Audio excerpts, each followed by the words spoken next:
শিল্পাঙ্গনের আয়োজনে ষষ্ঠতম exclusive painting, photography ও sculpture এক্সিবিশনের আয়োজন করা হয় গগনেন্দ্র শিল্প প্রদর্শনশালায়, যার আনুষ্ঠানিক উদ্বোধন হয় 29শে আগস্ট শিল্পী বাদল পালের হাত দিয়ে।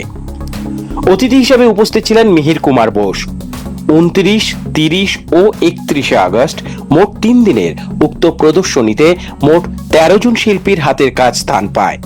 শিল্পীরা হলেন দেবিকা বসু, সঞ্জিত কুমার সাহা, ঋতুপর্ণা পাল, সুমন্ত দেব, আম্রপলি ঘোষ, সৌমিতা সাঁতরা, মালেক কুস্তুর, সোনালী মুখার্জি, অভিষেক সমাদ্দার, অরূপ ধর, আর্য বিশ্বাস, উৎস সরকার ও রুদ্রায়ণ দত্ত। নবীন প্রবীণদের সাথে বাংলার প্রতিটি কোণা থেকে প্রতিভাবান শিল্পীদের খুঁজে তাদের সুযোগ করে দিতে পেরে ভীষণ খুশি শিল্পাঙ্গনের সভাপতি চন্দন দাস ও সম্পাদক ভাস্কর দাশগুপ্ত। অক্লান্ত পরিশ্রমী দুই কাণ্ডারি মিলে শিল্পাঙ্গনের যাবতীয় সুচারু পদক্ষেপে এনাদের ভূমিকা সত্যিই অপরিসীম। শিল্পাঙ্গন যেভাবে নবীনদের উৎসাহিত করে একটা প্ল্যাটফর্ম করে দিচ্ছে, তাতে চিত্র ও শিল্পকলা প্রেমী মানুষদের কাছে আরো বেশি আপন হয়ে উঠছে। ভাস্কর্য, চিত্র ও ছবির মাধ্যমে রং তুলির ক্যানভাসে কখন যেন এক ভালোবাসার স্পর্শ ছুঁয়ে যায় আপামর হৃদয়ে, তা কেউ টের পায় না। শুধু ছবির মধ্যে নয়, ভালোবাসা বেড়ে ওঠে এক ঝাঁক নতুনত্বতার স্বাদে, যাকে মনকে সতেজ করে দেয়। ঠিক যেমন এই এক্সিবিশন। শিল্পাঙ্গনের আগামী দিনে কর্মসূচি এইভাবে আরো আরো সুদূর প্রসারিত হোক, এই শুভকামনা রইল। এবং ইয়ং আর ট্যালেন্টেড আর্টিস্টরা এই সমস্ত কাজটা করেছে, এবং আমার মনে হয় ভবিষ্যতে এরা যদি চেষ্টা করে লেগে থাকে, তাহলে হয়তো ইচ্ছি অনেক ভালো ছবি আঁকতে পারে।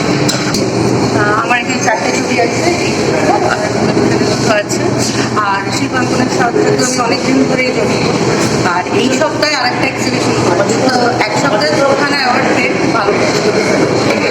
আমার এখানে 4টে ছবি আছে, বিষয়বস্তু বিভিন্ন ছবি যেমন বেনারস বার্থডে একটা করেছি, এটা নেচার গার্ড, হ্যাঁ মানে প্রকৃতির সাথে মানুষের একাত্মতা বদলিয়ে একটা, ওইটা হচ্ছে একটা মাদার নেচারের মতো।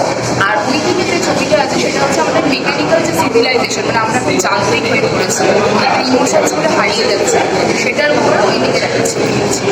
তোমার নামটা? আমার নাম সৌমিতা সাঁতরা। ভালো লাগছে আমার শিল্পাঙ্গনের সঙ্গে এটা দ্বিতীয় এক্সিবিশন। ওনারা আমাদের মতো ছোটো ছোটো আর্টিস্টদেরকে এত সুন্দর সুযোগ করে দেন।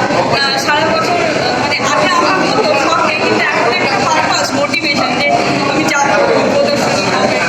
ভালো ওনারা অ্যারেঞ্জ করেছে, খুব ভালো। ঋতুপর্ণা পাশে খুবই ভালো লাগছে। আমাদের যারা মানে কেউ জানে না, নামও চেনে না, তাদের একটা প্ল্যাটফর্ম করে দিয়েছে শিল্পাঙ্গন, সুতরাং তাদের মারফত আমরা সবাইকে দেখাতে পারছি। আমার নাম অরূপ ধর। ভীষণ ভালো, মানে আমি এরকম একটা শিল্পাঙ্গন যে প্ল্যাটফর্মটা, সেটা আমার কাছে সত্যি খুবই আনন্দের জিনিস। মানে আমি এই জায়গায় এসে যে প্রোগ্রাম করছি, আমি এর আগেও করে গেছি, একাডেমি অফ ফাইন আর্টসে আমি করে গেছি, আর এখন এখানে পেন্টিংয়ে এসে দেখছি এত সুন্দর সুন্দর কাজ, মানে সেখানে আমি পার্টিসিপেট করতে পেরে আমি নিজেকে খুবই ধন্যবাদ। আপনার নামটা? আপনার নাম? আমার নাম সোনালী মুখার্জি। আমার খুব ভালো লাগছে, আমরা মুর্শিদাবাদ থেকে এসে এখানে এক্সিবিশনে অংশগ্রহণ করতে পারছি, এবং চন্দনদা এদের দ্বারা আমরা এখানে বারবার অংশগ্রহণ করছি এবং সবার সঙ্গে থাকতে খুব ভালো লাগছে। আপনার নাম? আমার নাম মালেক কুস্তুর। আমার ভালো লাগছে। আমি এখানে এর সেকেন্ডবার, আমি এর আগে একবার করেছিলাম। এখানে এসে আমার খুব ভালো লাগছে। ভাস্কর স্যার আর চন্দন স্যারের এখানে আসা শিল্পাঙ্গনে খুব ভালো লাগছে। আমার নামটা? আমার নাম অভিষেক সমাদার, পর্দা থেকে এসেছি। খুবই সুন্দর। আমি শিল্পাঙ্গন ছাড়া আগে প্রফেশনাল এক্সিবিশন করি, তো শিল্পাঙ্গন একটা বড় প্ল্যাটফর্ম। 3টে ছবি আছে, ডিজিটালে কাজ করে। আপনার নামটা? সুমন্ত। আমার খুব ভালো লাগছে। তোমার কটা ছবি আছে? আমার 3টা ছবি আছে এখানে, যেটা আমার ফার্স্ট টাইম। তোমার নামটা? আমার নাম উৎস সরকার।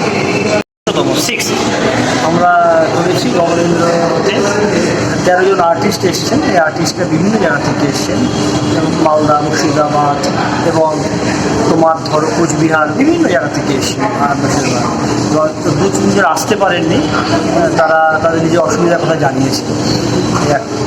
এবছর কোনো কি বিষয়বস্তু থাকছে এই এক্সিবিশনে? না, এক্সিবিশন হচ্ছে এটা পেন্টিং, ফটোগ্রাফি, এবং আমরা বিষয়বস্তু দেই না, আর্টিস্টরা যেটা চায় নিজের মনের মতো করে নেয়। আগামী দিনে কি আপনারা কোনো প্রতিযোগিতামূলক কোনো এক্সিবিশন করবেন? ইচ্ছা আছে করা। আগামী দিনে আমাদের রামকৃষ্ণ মিশন যে গোল পার্ক, যে কালচারে কালচারে আমরা করবো একটা, আমরা একাডেমিতে করবো, তখন ভাবনা চিন্তা করবো কম্পিটিশনটা করলে কেমন করা যায়। কিন্তু কম্পিটিশনটা করলে কি হয়, একটা ফার্স্ট সেকেন্ড থার্ড হয়, অনেক আর্টিস্টের মনে না একটা ব্যথা লাগে, দুঃখ পায়, সেই জন্য আমরা এটাকে অ্যাভয়েড করার চেষ্টা করি। দীর্ঘদিন ধরে আপনি চর্চার মধ্যে রয়েছেন, নতুনত্ব কি এই প্রদর্শনীতে রয়েছে? নতুনত্ব মানে আপনি দেখবেন টুথপিকের কাজ আছে অরূপটা, একটা বাচ্চা ছেলে এসে, ও 12 ক্লাসে পড়ে, উৎস বালুরঘাট থেকে, কি সুন্দর পোর্ট্রেট করেছে। তারপর আমাদের ঋতুপর্ণাদি একটা অন্য মাধ্যমে কাজ করেছেন, যেটা তুমি দেখছো। তারপরে আমাদের সৌমিতার কাজগুলো দেখেছো, হ্যাঁ, সোনালিদির কাজ দেখেছো। সোনালিদি তার কাজের মধ্য থেকে পুরনো কলকাতাটাকে ধরার চেষ্টা করেছে। তো ডিজিটালে কাজ করেছেন আমাদের সুমন্ত দেব, হ্যাঁ।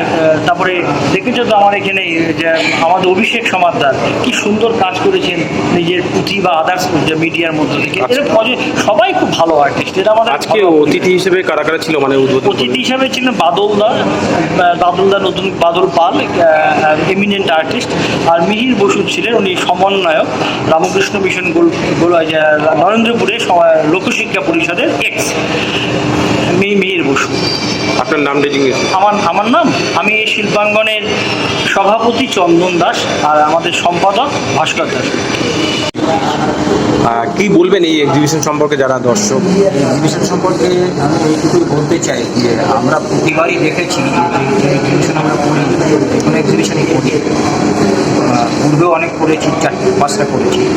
তাতে আমরা দেখছি যে প্রতিবারই আমরা কিছু কিছু নতুন পাই, হ্যাঁ, নতুন পাই, হ্যাঁ। এবং দেখা যাচ্ছে যে যারা নতুন আসছেন তাদের শিল্প প্রতিভাটা বেশ ভালো। এই জন্য আমরা চেষ্টা করি যে প্রতি বছরই যাতে আমাদের যে এক্সিবিশনগুলো হয় তাতে নতুন নতুন শিল্পীরা এসে যোগদান করতে পারে। আপনার নাম ডেজিগনেশন? আমার নাম হচ্ছে ভাস্কর দাসগুপ্ত, আমি এখানকার সম্পাদক। আর চন্দন দাস তিনি। সত্যিকারে খুব ভালো হয়েছে, কারণ নতুন প্রতিভা অনেক এসেছে এবং তাদের যে প্রতিভার সৃষ্টি এই চিত্রাঙ্কনের মাধ্যমে ফুটিয়ে তুলেছে, ভালো লেগেছে। আমার নাম শ্রী মিহির কুমার ঘোষ। ব্যুরো রিপোর্ট, প্রিয় চিত্র সাথী নিউজ, কলকাতা।